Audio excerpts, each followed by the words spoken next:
한동훈 위원장이 정청래 의원 지역구에 출마한다고 김경률 비대위원을 밝혔었는데 서울 마포 지역구에 더불어민주당의 정청래 의원이 있습니다. 배탈 전체주의, 운동권의 특권 정치, 이재명 개인 사당화로 변질된 안타까운 지금의 민주당을 상징하는 얼굴이 바로 정청래 의원입니다. 이번 4월 선거에서 그 김경률이 이 마포에서 그 정청래와 붙겠다고 나선 겁니다. 비대위원이기도 하신 김경률에게서 앞으로 나와주십시오.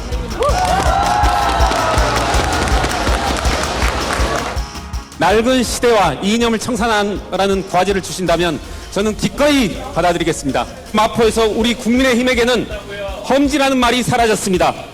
저와 우리가 도전하는 곳은 지금부터 격전지입니다. 약속드립니다. 술잔이 식기 전에 돌아오겠습니다. 감사합니다.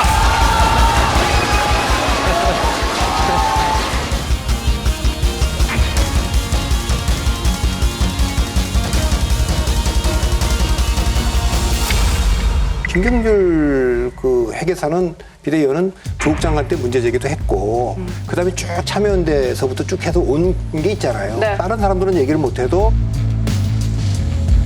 적어도 조국 장관한테 들이댔던 잣대로 김건희 여사한테도 들이댈 수밖에 없고 근데 이제 와서 정말 그분이 뭐 좋은 지역에 나가면 국회하려고 그랬다 그런 얘기 할 거 아닙니까? 그러니까 저분 입장에서는 일관성 있게 일관성 있게 어딜 나가겠습니까? 그래도 제일 험지 나갈 수밖에 없죠. 그러니까 정청래한테 가서 붙겠다고 하는 게 더 이상 뭐 명분으로는 정말 최고의 그걸 한 거죠. 네. 그러다 보니까 이제 한동훈 위원장이 좀 업돼서 실수 좀 한 것 같아요. 진 교수님이 저 김경률 저 회계사하고 제일 잘 친하시잖아요. 책도 아시잖아요, 같이 쓰고. 여기서는. 그거 전화 좀 한번 해보시죠. 조국 흑수. 전화 해보셨을 것 같은데요? 아니, 안 해보셨어요? 비대위원 된다는 것도 나중에 대거로 발표한 다음에 미안하다고 문자를 보냈고요. 네. 그 전에도 이분이 이제 자꾸 정권 쪽으로 너무 기울더라고요. 그래서 시민단체 하고 있지 않느냐라고 한다면 편향돼서는 안 된다. 조금 내가 볼 때는 좀 편향된 것 같다라고 했더니 머리를 긁으면서 나도 아는데 그 민주당 그 지지자들하고 싸우다 보면 저기도 그냥 자꾸 그쪽으로 간다 그러더라고요. 근데 결국은 가가지고 이제 아예 그냥 국힘으로 이제 가버리신 건데 뭐 열심히 잘해주길 바랍니다. 근데 다만 그 발표를 왜 꼭 또 거기 가서 해요? 거기 당협위원장 있잖아. 우선 놀랬고요. 예. 충격이었고 예. 참담했죠. 네. 특정인을 거명하고 단상에 불러내서 같이 손을 잡고 퍼포먼스하고 이건 아마 저뿐만 아니라 누구도 몰랐고 그 표정을 보면 전부 그랬어요. 이게 뭐지 하는 그런. 이기는 선거 지는 선거 누구 기준입니까? 마포구민 기준입니까? 겸손하게 이기는 과정 정당한 과정을 통해서 후보가 결정되고 그걸 지켜보는 유권자들이 서로 공감을 할 때 진짜 이기는 선거의 첫 출발이 되지 이런 태도야말로 이번 선거 자체를 굉장히 혼란하게 만들고 모처럼 일궈지고 있는 그런 분위기에 찬물을 끼얹는 반성해야 될 태도라고 봅니다. 당협위원장 오래 하신 분이 있어요. 김수환 국회의장 그 아드님이 그 김성동 의원이라고 있어요.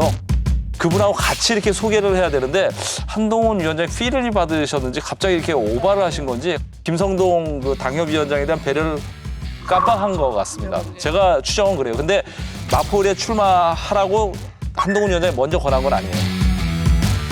아이 그건 뭐 거기 마포는 아무도 안 가려고 그래. 거기는 아무도 안 가는 데고 일단 가지고 고마운 거지. 마포를 안 가려는 이유가 정청래 의원이 무서워서 안 가는 게 아니고요. 뭐예요? 거기에 현안이 큰 게 있어요. 상암 소각장, 쓰레기 소각장 소각장. 문제가 있어서 네. 거기 주민들이 현 정부에 대한 그 반발감이 굉장히 커요.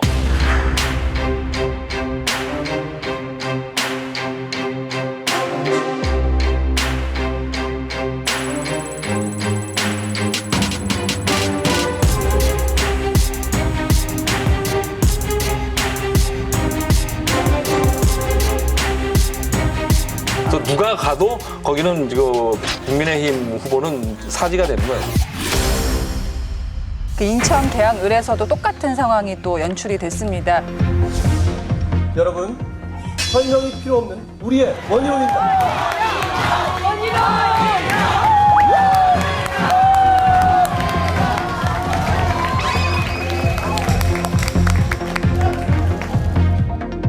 대한민국이 앞으로 나가야 되는데 돌덩이 하나가 자기만 살려고 이 길을 가로막고 있습니다. 이 돌덩이가 누군지 여러분 아시죠? 이재명! 제가 온몸으로 돌덩이를 치우겠습니다.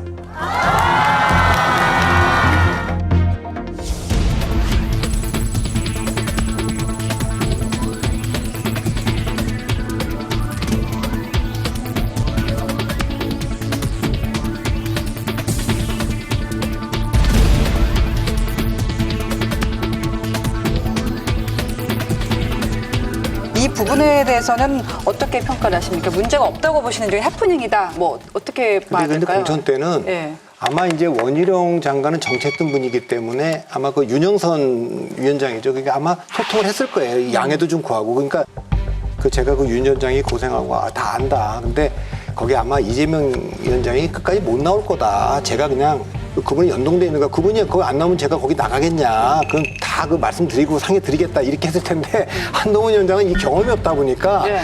일부러 그러지는 않았을 거예요. 그 자리에서 그렇게 하는 거는 여러 가지로 본인의 리더십에도 상처를 주는 거고 경선들 발표해놓고 바로 가서 그렇게 하는 건 말이 안 되는데.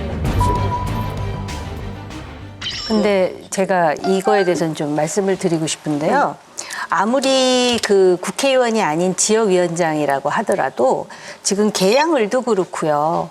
마포을도 그렇고 경험이 없는 비대위원장이라는 부분은 제가 이해는 하나 이거는 굉장히 그 상처를 주는 일이고 당 통합에 이거 엄청난 얼마나 큰 상처를 받습니까? 상상이 잘 안 돼서. 상상이 안 가시죠? 네. 그 정치인들한테 물어보세요. 그 공천과 관련해서 사생 결단 지경이에요. 그리고 예를 들어서 뭐 지역이 갑자기 합쳐지잖아요. 선거구가.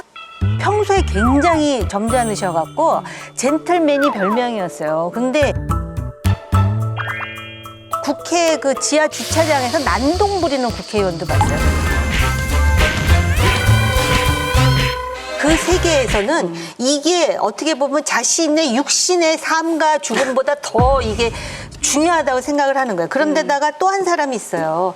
김용남 전 의원 같은 경우도 경기도 신년 인사회를 하는데 본인이 당협위원장으로 가 있는데 예. 당적도 없는 산업자원부 장관을 올라가서 인사시켰다는 눈물을 거예요. 그래서 흘린 건가요? 그럼요. 예. 그리고 결국은 이제 탈당을 해갖고 지금도 썩 보기 좋지 않아요. 왜냐하면 개혁신당에 가서 엄청나게 윤석열 대통령과 정부를 비난하는데 그것도 그렇게 모습이 아름답진 않지만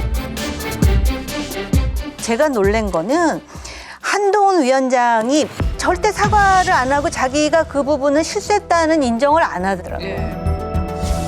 지역 오래 닦아오신 이제 당협위원장들이 좀 허탈감 느낀다고 이런 반응들이 좀 있는데. 그러실 수 있고요. 제가 특정하게 누구를 거기다가 보내겠다 결정했다는 취지는 아니에요. 모든 공천은 저희가 정한 그 공관위의 룰을 따라야 하는 겁니다. 다만 대단히 어려운 지역이 맞아요. 정청래 같은 분이 계속 당선될 수밖에 없을 정도로요. 그 말씀하신 부분들에 대해서 그분들에게 뭐 불이익을 준다든가 이런 의미는 아니었습니다.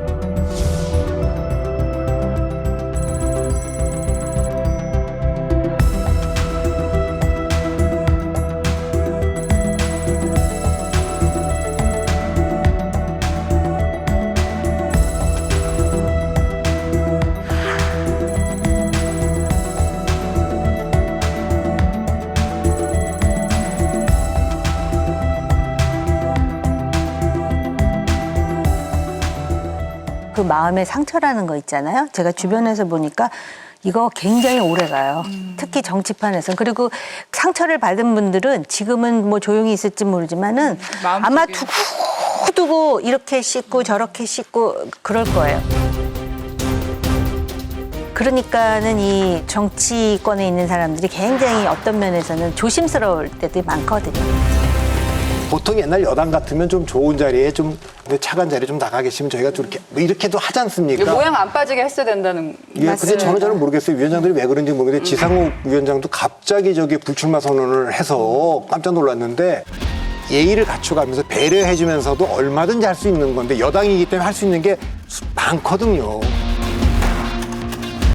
여러분 여기를 눌러서 구독을 해주시면 강적들 컨텐츠를 빠르게 만나보실 수가 있습니다. 알람 설정도 잊지 말아주세요.